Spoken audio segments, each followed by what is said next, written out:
अब देखिए कई लोग कहते हैं प्रश्न करने वाले पीछे नहीं हटते महाराज, बहुत प्रश्न करते हैं और प्रश्न कर कर पूछते हैं गुरुजी ये कलश के ऊपर आम के पत्ते क्यों लगते हैं, उसका उत्तर है ये, ध्यान दीजिए। प्रश्न बहुत है तो उसके उत्तर भी बहुत है, बस उसको समझने वाला चाहिए। और आप लोगों को तो आज बहुत बहुत भगवान ने कृपा करी है, जो आप पहले दिन ही कलश स्थापना होती और पहले दिन ही आपको ये ज्ञान हो जाए कि बच्चे पूछें कि कलश क्यों रखा जाता है, कलश के ऊपर आम के पत्ते क्यों लगाए जाते हैं, कलश के ऊपर नारियल क्यों रखा जाता है, कलश के ऊपर 9 बार मोली क्यों बांधी जाती है, मोली मतलब लच्छा नाड़ा 9 बार क्यों लपेटा जाता है नारियल के ऊपर, कलश के ऊपर जब रखते हैं।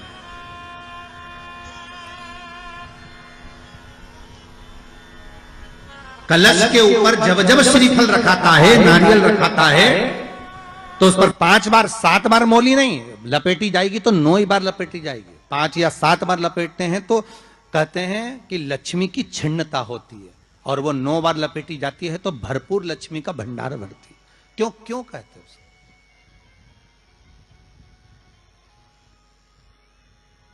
महाराज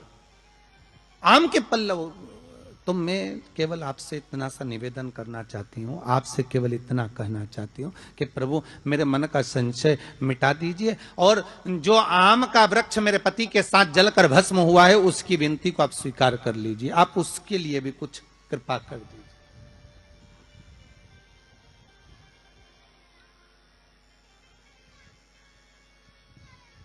इसी को कृपा कहते हैं, इसी को करुणा कहते हैं, इसी को दया कहते। भगवान बोले अब आप आई हो रती, ठीक है, मांगो क्या चाहिए, बस इतनी कृपा कर दीजिए कि आम के वृक्ष का भी उद्धार कर दो।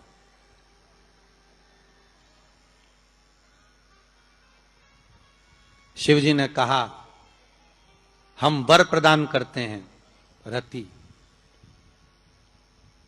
जहां शिव और शक्ति है, जहां 33 कोटि देवता इस कलश के अंदर विराजमान होंगे, उस जगह पर स्वयं कंठ पर जहां पर मेरा निवास होगा, उस जगह पर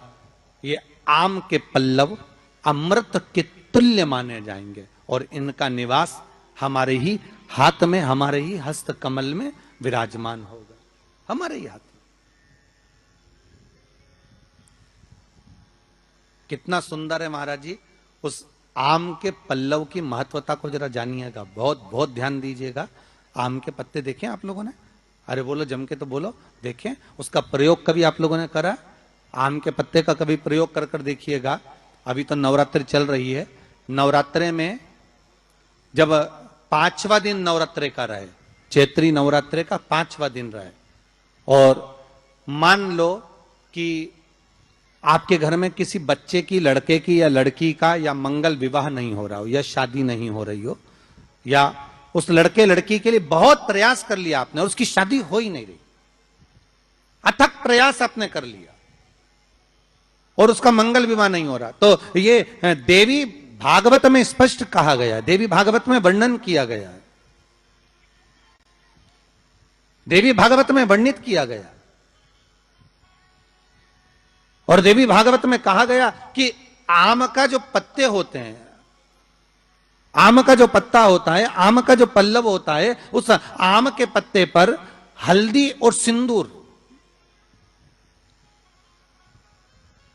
इन दोनों से स्वस्तिक का निर्माण किया जाए। देवी भागवत का संवाद है, बहुत ध्यान देना महाराज। जिन कन्याओं का विवाह ना हो पंचमी के दिन, नवरात्रे की कोई सी भी पंचमी, मतलब जो पंचमी तिथि पड़ेगी, कोई भी नवरात्रा हो, चाहे वो 4 नवरात्रे में से, चाहे वो पौष का हो, अश्विन का हो, चैत्र का हो, आषाढ़ का हो, किसी भी नवरात्रे में आप कर सकते हैं। एक